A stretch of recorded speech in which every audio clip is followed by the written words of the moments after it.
Welcome Gemini, it's your in-depth weekly forecast for week commencing the 8th of January for the Sun or the Ascendant.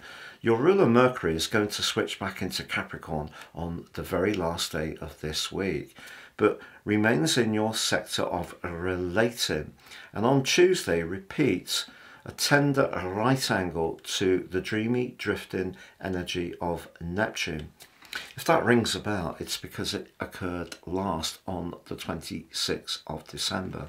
It's being repeated because of Mercury's retrograde, which of course ended on the 2nd of January, but as it advances, it's reconnecting with Neptune once more.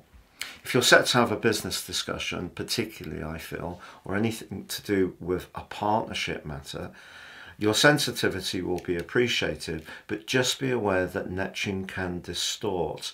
So even a sign that's uber switched on like yours can be affected by that dreamy, drifting energy.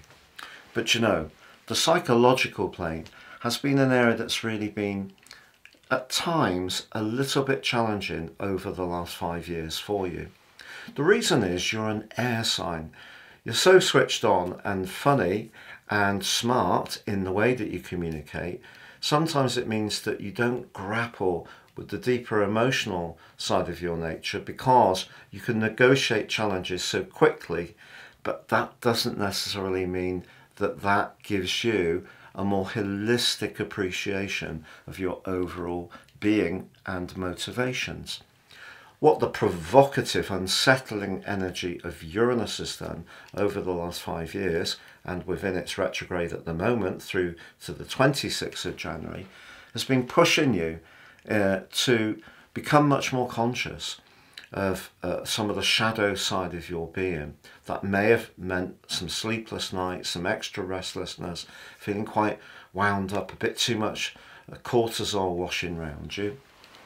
But if you've embraced the opportunity to become much more aware of the psychological domain, boosted by the arrival of Jupiter, which governs that through its co-rulership and traditional rulership of Pisces in the middle of last May, you may have actually become so much more aware of what makes you tick.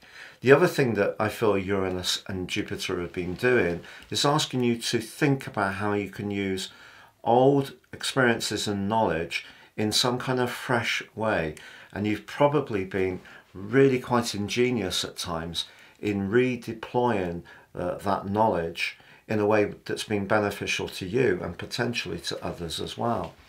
But there's more to come, because this week Uranus links superbly to the Sun. It's exact on Wednesday, but we have a new moon in Capricorn, your sector of transformations, where you're most invested, long-term finance, but also business interests.